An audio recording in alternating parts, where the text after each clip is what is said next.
This is going to be my FNC 1, the prompt, which is an effective teacher blank.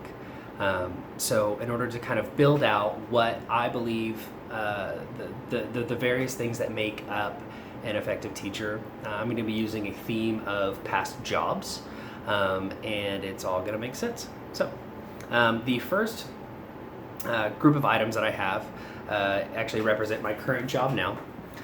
So here we have a bar key, a strainer, and a shaker, and here's some just other bar-ish stuff. And so right now I'm a bartender at LSA Burger on the Square here in Denton.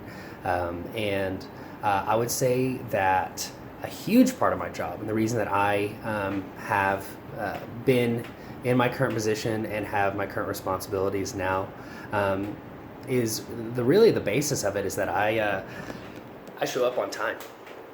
And not only do I show up on time, but I also show up ready to go. And that this is very much the basis for what I believe makes up an effective teacher.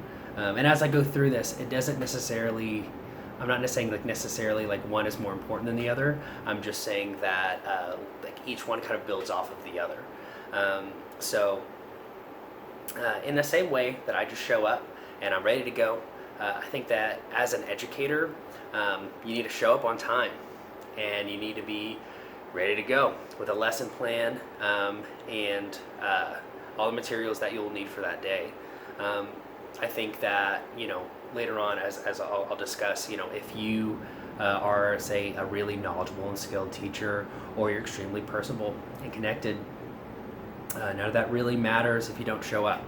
And none of that really matters if you're not prepared, because if you're not either of those things, you're not doing yourself any favors, or your students any favors, for that matter. So, next up, I have here a Black & Decker drill and a Swager, an 11-in-1, and it's like a Cat 5 data tester. Anyway, I used to install audio, video, and lighting systems. I used to do that in churches, different auto complexes and stuff like that. And I entered that job not knowing anything about audio, video, or lighting installation, which includes everything from wiring and programming to heavy machinery, cutting steel, all kinds of. It's a very niche job, and it requires a wide range of skills, and I had to acquire those knowledge and skills very, very quickly. And if I hadn't done that, I wouldn't be able to keep my job because I wouldn't be able to do my job very effectively. In the same way, I think that a teacher obviously needs to be knowledgeable in their content area. They need to know what they're teaching. So, a history teacher that didn't know anything about history, doesn't really make a lot of sense. So obviously having that prior knowledge of whatever your field, whatever field, that you're going into is very important. But whenever I say skilled, what I mean by that is a few things. You need to be able to adjust that knowledge for whatever grade level that you're going to be teaching. And you need to also be able to convey it in a way that the student is able to, or present the material in a way that the student will actually learn it, in a way that the student will actually absorb it. So this really means creating different activities and different ways of conveying that information so that the student actually absorbs it. So staying away from so much lecture and getting basically acquiring a lot of different teaching strategies in your teacher's tool belt,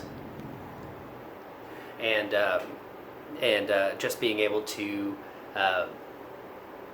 basically adapt to whatever situation that you walk into, and to be able to present that knowledge effectively. So knowledge and skill, that's the second part.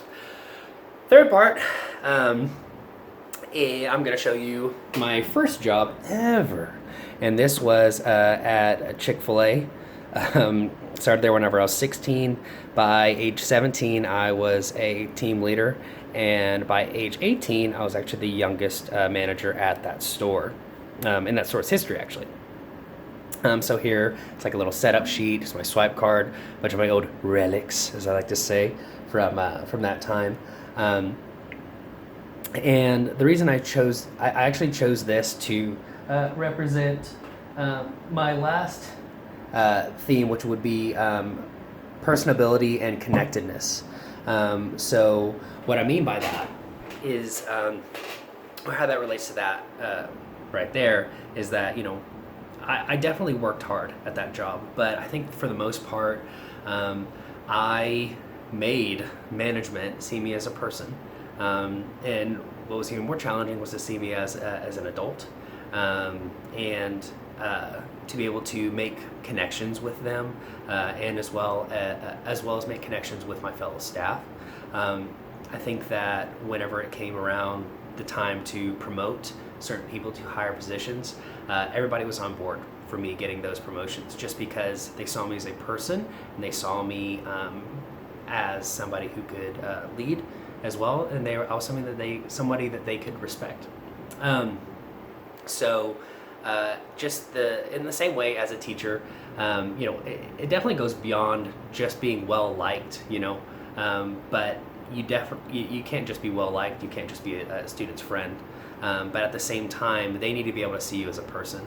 You need to be personable with them, not just some kind of authoritarian like figure that just kind of, I don't know, like a jail warden. You know, I mean, you're there to teach them, and that's a gift, and that's something that's kind of hard to convey, because sometimes, you know, some students see a classroom as kind of a jail. But to just kind of let them know, like, hey, you know, I'm actually here to help you, and to be able to, you know, let them know that you're not just a teacher, but, you know, your name's Tyler, and you have a wife, and you have a, you know, pretty cool life, I guess.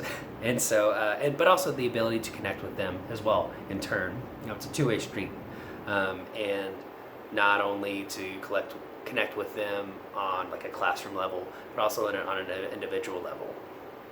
And whenever you do that, that is going to, whenever you're personable, and whenever you're connected with your students, you will earn their respect, and you'll be able to adjust your lessons and adapt your content to your audience, or your the people that you're teaching, and even on an individual level. So I think that so to kind of recap, I think that to be an effective teacher, you need to be punctual, but you also need to be purposeful. To be an effective teacher, you need to be skilled and knowledgeable in your content area, and also as a teacher. And then you also need to be able to connect with your students and be personable with them as well. So that's it. Thank you very much. Bye-bye.